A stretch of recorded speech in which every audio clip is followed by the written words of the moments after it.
She hid in a stranger's closet to escape a man who knew how to break her without leaving bruises, only to discover the room belonged to something far older, far deadlier. Monsters, she would learn, did not all feel the same. Hey everyone, so glad you're here today. It really means a lot.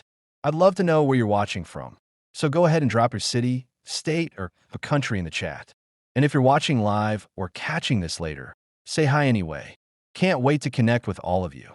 Rain stitched the night together in thin, icy needles as Morwenna Ashcombe pressed herself into the narrow darkness of the closet, her breath shallow, her heart battering her ribs like it wanted out.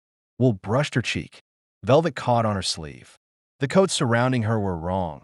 Too heavy, too old, smelling faintly of dust, ink, and iron instead of soap. She counted her breaths the way she had learned to during the worst of Callum's rages. In for 4. Hold. Out for 6. Do not cry. Do not make noise. Do not exist. Her calves ached from running. London had blurred into stone and shadow, streets folding into one another until Bloomsbury's tall townhouses loomed like silent judges. She hadn't chosen this building. She hadn't chosen this room. She had chosen only not to go back. When Callum's voice cut through the rain outside, soft, patient, terrifyingly sure of itself, panic had shoved her through an unlocked door and up the stairs without thought. Survival had taken the wheel. Now survival told her to stay perfectly still. Footsteps passed in the corridor beyond the bedroom. A pause. A door opening. Closing. Silence returned, thick and listening. Morwenna squeezed her eyes shut, willing herself smaller. She imagined Callum's face when he was calm, when he spoke like he was being reasonable. That had always been the most dangerous version. The one who said, "You're confused, love." The one who smiled as if kindness were a leash. Minutes stretched, maybe longer. Time did strange things when fear was in charge. As her pulse slowed a fraction, awareness crept in. The air inside the closet was cold, unnaturally so, as though the warmth of the house avoided this space. She shifted slightly and felt the smooth, hard line of carved wood beneath her fingers. No clutter at her feet, no shoes, no boxes, just empty, polished floor. Something was wrong with the room itself. She could feel it, a pressure behind her eyes like standing too close to a deep body of water. When she risked opening the closet door a crack, darkness greeted her, not the soft, cluttered dark of a normal bedroom, but a clean, deliberate absence. Moonlight slanted through tall windows, illuminating a bed made with military precision. A writing desk, shelves of leather-bound books. No phone, no charger, no mirror anywhere. Her stomach tightened. People lived messily. Even neat people left evidence of their lives. This room felt curated, frozen in a moment that did not include now. The soundless shift in the air came without warning, like the house itself inhaling. Morwenna froze, hand clamped over her mouth as the bedroom door opened. She heard no footsteps, yet presence filled the space, undeniable and heavy. Moonlight bent around a tall figure, refusing to settle on his face. "You can come out now, Morwenna Ashcombe." Her name landed like a blade between her shoulders. Blood roared in her ears. She did not scream. She had learned better than that. Instead, she stayed still, every instinct screaming run, even as her legs refused to work. "I won't hurt you," the voice said, calm and low, touched with an accent that felt carved rather than spoken. "Old, but I would prefer you not damage the hinges. They are original." She laughed then, a soft, broken sound she couldn't stop. It slipped out of her like a confession. Carefully, she pushed the door open and stepped into the room, her borrowed coat hanging off her narrow frame, rain-dark hair plastered to her cheeks. She looked up. He was beautiful in a way that did not invite comfort. Pale skin, dark hair brushed back from sharp features, eyes the color of storm-deep water. He wore a black shirt buttoned to the throat, sleeves rolled to reveal strong forearms utterly still, as if motion were optional. He studied her not like prey, but like a puzzle. "What do you know my name?" she whispered. "I know many things," he replied, "including that the man you are running from is no longer in the building." Relief hit her knees first. She swayed, and without seeming to move, he was suddenly there, steadying her by the elbow. His touch was cold through the fabric, yet oddly gentle. She flinched anyway. He noticed. Something unreadable crossed his face. "You may sit," he said, gesturing to the edge of the bed. "Or leave. I will not stop you." Morwenna swallowed. Leaving meant the street. Meant Callum circling back. Exhaustion wrapped around her spine like lead. She sat. "My name is Alistair Whitcomb," he said, "and you are safe here. For tonight." She looked at him, really looked, and the truth settled into her bones with quiet certainty. Not human. Not alive the way she was. Fear flickered, then steadied. Strangely, it did not eclipse everything else. "You're a vampire," she said, the word tasting unreal. "Yes." She waited for panic. It did not come. What came instead was a tired, aching clarity. Monsters existed. She had known that long before tonight. Some wore charming smiles and shared beds and called you love while shrinking your world to nothing. Compared to that, honesty felt almost merciful. "If you believe people like Callum deserve to control others," Alistair said softly, eyes never leaving her face, "then you should be afraid of me. If not, stay." Morwenna met his gaze, rain dripping from her lashes, heart still bruised but beating. "I'm not siding with him," she said. Something like approval warmed his expression, dangerous and protective all at once. Outside, the rain continued to fall. Inside, for the first time in 7 years, Morwenna Ashcombe felt the fragile beginning of safety. The room felt different once Morwenna had been given permission to exist inside it. The air still carried that cold, old stillness, but it no longer pressed against her chest like a warning. Alistair moved with deliberate restraint, as if every gesture were chosen to reassure rather than intimidate. He poured water from a glass decanter into a crystal tumbler and handed it to her without comment. She accepted it with shaking fingers and drank, the coolness grounding her. "You should sleep," he said. "You have been running on fear longer than a body can bear." Sleep. The word felt almost cruel. For 7 years, sleep had meant vulnerability. Nights were when Callum's voice sharpened, when accusations slipped into whispers that crawled under her skin. She stared at the bed, immaculate and untouched, then back at Alistair. "You won't?" she began. "No," he said gently. "I feed elsewhere. I will not touch you without consent. Ever."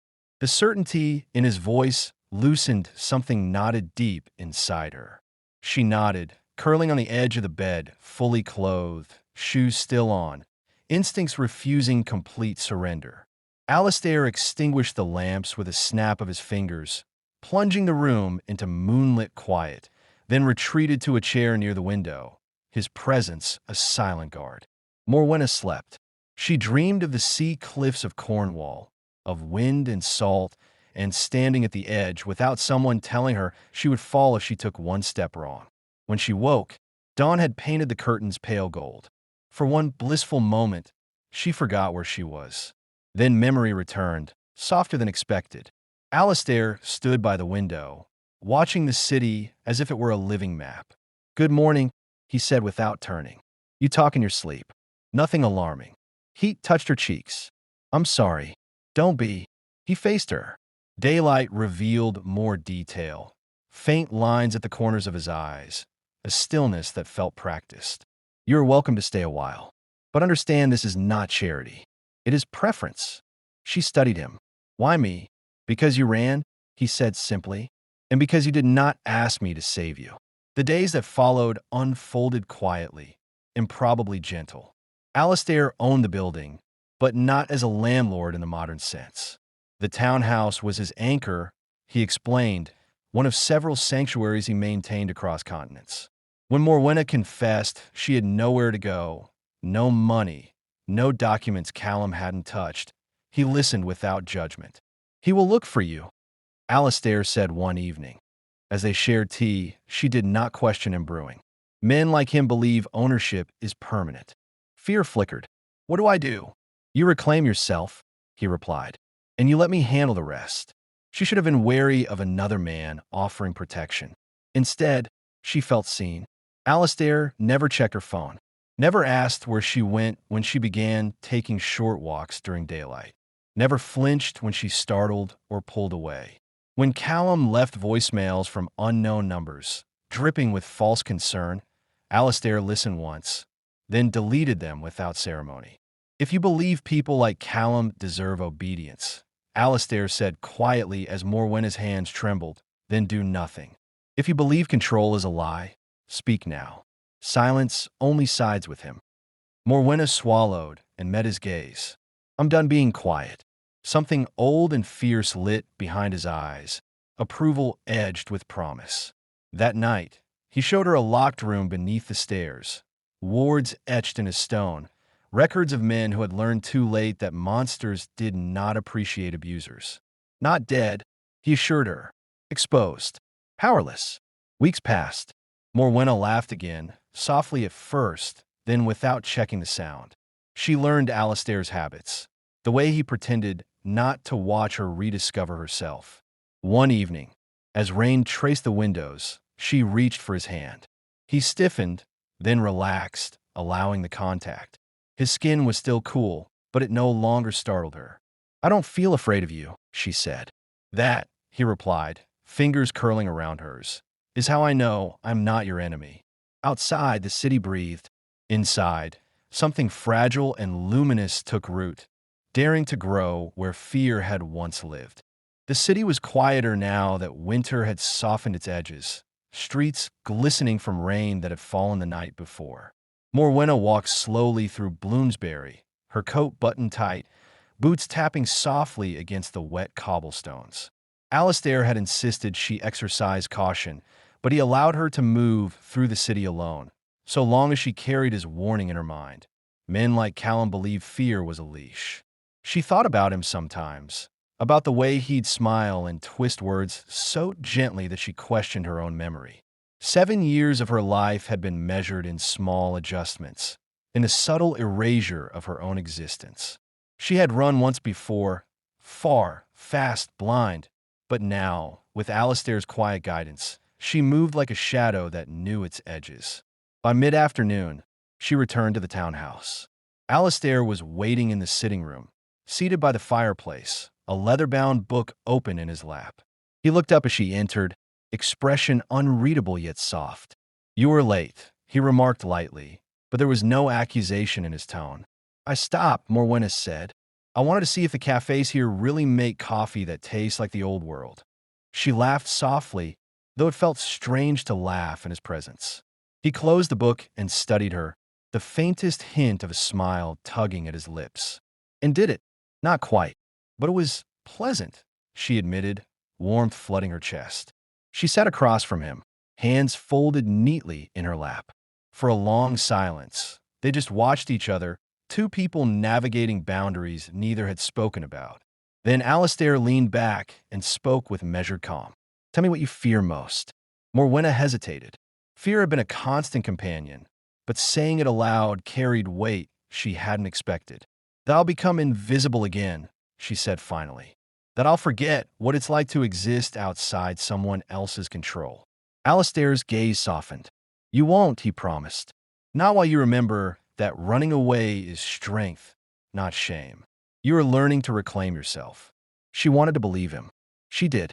But memories of Callum's voice, the casual cruelty hidden beneath sweetness, made her shiver. He's persistent, she whispered. Alastair's eyes darkened slightly, a flicker of something older, sharper passing through them. And if he comes? I don't know, Morwenna admitted. You will be protected, he said firmly. But more importantly, you will stand. She nodded, feeling the strange, growing certainty that he would not let her shrink again. And yet, despite that promise, a quiet question lingered in her mind. Would she be able to face the world outside these walls? That night, they dined together in the dining room, candlelight painting the walls in soft, trembling gold. Morwenna noticed details she hadn't before. The delicate carvings on the chair backs, the subtle scent of lavender mixed with something metallic, the precise order of silverware and plates. Alastair moved with the same deliberate grace he always had, but tonight he allowed her closer. When she brushed against his arm, He did not pull away. Instead, his fingers barely touched hers, a silent acknowledgement of trust. After dinner, they moved to the library. Alistair pulled a chair close to the fireplace, gesturing for her to sit beside him. Morwenna hesitated, then obeyed, folding her legs under her and settling against the warmth. "You've changed," he said softly, eyes on the flames. "I'm trying," she murmured. "No," he corrected gently. "You are. Each day. Every time you speak, laugh, walk without fear, you change. And it is beautiful to witness." Her cheeks warmed, and she turned her gaze toward the flickering fire. "Do you ever regret it?" she asked after a moment. "Saving me, letting me in?" Alistair's smile was small, almost private. "I have lived centuries. Regret is complicated, but I do not regret meeting you." Morwenna felt her chest tighten. This was strange territory, careful, tender, terrifying. She wanted to trust him fully, to lean into the warmth. But years of erosion had left scars deeper than she realized. "Tell me something," Alistair said suddenly, his tone casual but sharp. "Do you think someone like Callum deserves the chance to manipulate? To control?" Her jaw tightened. "No," she said, almost too quickly. "No, he doesn't." "Then speak out," he said, leaning closer. "Hit comment if you believe people like him should not get away with tormenting others. Only those who have turned a blind, I would stay silent." Morwenna blinked at the sudden shift, then smiled, realizing he had turned a lesson into an engagement of the mind. It was clever, dangerous in a good way. "I would speak," she said firmly. Alistair nodded, satisfied. "Good. Remember, strength is claiming your voice, not hiding it." The days continued in a rhythm of quiet exploration. Morwenna reacquainted herself with small freedoms, wandering the streets in sunlight, choosing her own meals, laughing at things that had once seemed trivial. Alistair watched with protective detachment, never intrusive, always present. Sometimes, when he thought she wasn't looking, he studied her with a kind of reverence, like she was both fragile and indestructible at once. One evening, as snow began to dust the rooftops, Morwenna found herself sharing memories she had never voiced aloud. The first time Callum had made her doubt her own mind, the night spent convincing herself she was too sensitive, too flawed to leave. Alistair listened without interruption, a steady presence beside her. "You have endured more than most," he said finally. "Yet you remain unbroken." "I don't feel unbroken," she admitted, shivering slightly from more than the cold. "I feel cautious, still learning how to breathe without fear." "That is where strength is born," he replied. "Not in knowing you will never fall, but in knowing you can rise when you do." The weeks grew colder, the nights longer, and their bond deepened. Morwenna began to notice the subtle ways Alistair's presence changed the room, how light bent around him, how shadows seemed to obey his command, how her own heartbeat slowed when he was near. Then, one night, the peace shattered. A figure appeared at the gate of the townhouse, soaked in rain and malice. Callum. His smile was sharp, his eyes predatory. "I know you're in there, Morwenna," he called, voice echoing against the stone. "You can't hide forever." She froze, panic clawing at her chest. Alistair's expression darkened, coldness flowing like liquid steel through his gaze. He stepped forward, tall and unyielding. "You are not welcome here," he said, voice low but absolute. "Leave. Now." Callum laughed, a hollow, cruel sound. "And if I don't?" Alistair's movements were fluid, almost mesmerizing. In one step, he had crossed the room. In another, he was at the door, body radiating a presence so commanding it sent Callum stumbling back. "Then you will answer for every fear you inflicted." For the first time in years, Morwenna felt fear mixed with awe. This was not the fragile, invisible man she had known. This was something beyond comprehension, and yet it was on her side. She realized, in that moment, that the life she had been running from could not touch her here, that the man she had feared, who had shaped her nights with doubt, now seemed small, powerless against the force that protected her. Alistair returned to her side, brushing a stray strand of hair from her face. His eyes held a warmth, a promise. "You will never have to run again," he said softly. Morwenna's lips curved in a tentative smile. I hope. I hope I can believe that. You will, he assured her. Because this time, you are not alone. And because I will not let anyone take your life from you again. The snow fell harder, cloaking the city in a hush. And for the first time in what felt like an eternity, Morwenna Ashcombe allowed herself to breathe fully, to lean into safety, into warmth, into something dangerously, wonderfully alive. And in the silence, she realized something else. She was beginning to feel something she had thought lost. Hope. Unbroken, unafraid, and perhaps even love. The snowstorm had grown heavier by the morning, draping London in an impossible quiet. Morwenna watched from the tall windows of the townhouse, the white blanket outside reflecting the pale winter light into the room. Alastair stood behind her, silent, one hand brushing the back of hers, as though to remind her he was there, and that she would no longer face the world alone. Callum's threats had diminished overnight, though Morwenna knew his pride would not allow him to give up entirely. But tonight it would not matter. She had found strength she had never known, a combination of courage, cunning, and the unwavering support of a man who refused to let fear rule her life. You're ready, Alastair said softly, his voice low, calm, unshakable. Tonight, we reclaim what was taken from you. She turned to face him. His eyes, storm-colored and ancient, seemed impossibly deep. I'm not sure, she admitted. I've been running so long. I'm afraid I'll forget how to fight back. Alastair's hand came up, brushing a strand of hair from her face. His fingers were cool against her cheek, but his gaze burned warmth into her. Fighting isn't always with fists or swords. Sometimes it is standing your ground and claiming your voice. Tonight, you speak. You decide. You choose.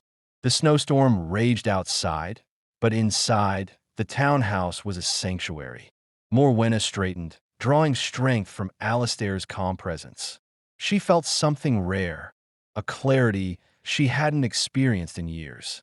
Callum had controlled her life through fear, but that life ended the moment she entered this room.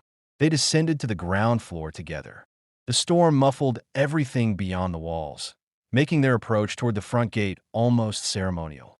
And there, in the swirling snow, was Callum, his coat soaked, his expression twisted in confusion and irritation. I warned you, he called, voice attempting dominance. You can't hide forever. Alastair stepped forward. His presence was commanding, not threatening, but something in the air shifted. Shadows clung to him like loyal servants, and the cold seemed to bend around his form. Callum flinched instinctively. Step back, Alastair said. This is your last chance. Morwenna felt a strange thrill as she joined him at the gate. I'm not hiding, she said firmly, voice steady and clear. I'm not afraid of you anymore. Callum's smirk faltered. You think you can just— I survived you once, Morwenna interrupted, stepping closer. And I am not the same person. Every day I ran, I was building strength. Every day I feared you. I learned what courage really is. And tonight, I claim my life back.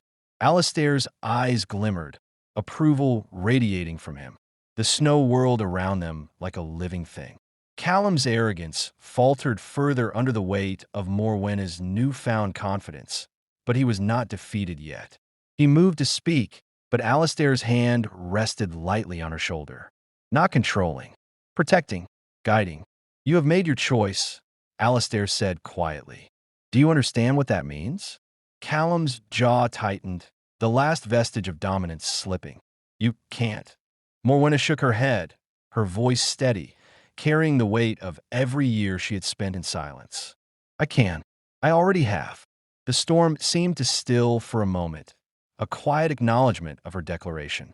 Callum's shoulders slumped. He finally turned, retreating into the blizzard, powerless in the face of a woman who refused to be diminished again. The relief that flooded Morwenna was intoxicating.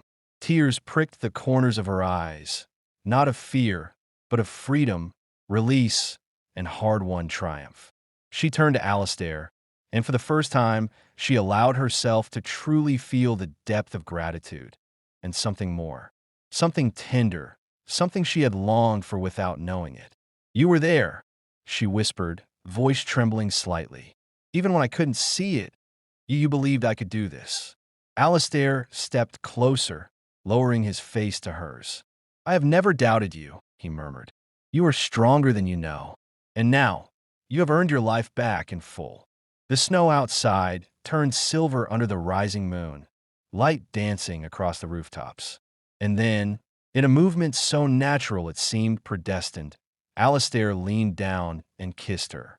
It was soft, deliberate, gentle, yet filled with an unspoken promise. Safety, warmth, and something more. Love that had grown from trust, not fear. Morwenna responded, letting herself fall into the moment, allowing her arms to wrap around him. Every tremor in her body was a release of the years spent under Callum's control. Every heartbeat was hers again. When they finally parted, faces inches apart, Alistair whispered, "You are free." And not just from him, from every shadow that ever tried to define you. You are yours, Morwenna. Completely. She smiled, tears spilling freely this time, unashamed. And you? I am here, he said simply, eyes soft, holding her like the world could not touch them. Always. The storm continued outside, but inside the townhouse, there was only warmth. Morwenna Ashcombe felt something she had not known in years. Safety, freedom, and a love that did not demand her disappearance. Later, when they sat together by the fireplace, wrapped in blankets and quiet conversation, she realized how fragile and powerful happiness could feel. It was tender, it was sweet, and it had been hard-won, but she would never let it slip away again. Do you think people like Callum can ever change? Morwenna asked softly, glancing at him. Alistair's expression was thoughtful. Some do, some don't. But the important question is whether you let them define you. And tonight, you've proven you will not. She smiled, leaning into him, head resting against his shoulder. I won't. Alistair's lips brushed the top of her head in a gentle promise. Then nothing can touch you. Not him. Not fear. Not the darkness. Outside, the city slumbered under a blanket of snow, oblivious to the small, perfect sanctuary they had created. And inside, Morwenna allowed herself to imagine a future no longer dictated by fear. A future full of warmth, love, and light. In that moment, she was not a victim. She was not hiding. She was alive, whole, and cherished. And in the quiet, she allowed herself one final thought. I am free. Alistair held her close, and she knew he meant it. And she at last believed it. Thanks so much for watching, everyone. It really means a lot that you spent some time here with me today. If you enjoyed this, give it a like, drop a comment, or share it with someone who might enjoy it too. And don't forget to subscribe so you don't miss what's coming next. I love hearing from you. So let me know your thoughts, questions, or just say hi in the comments. Thanks again. You're the reason I do this, and I can't wait to see you in the next one.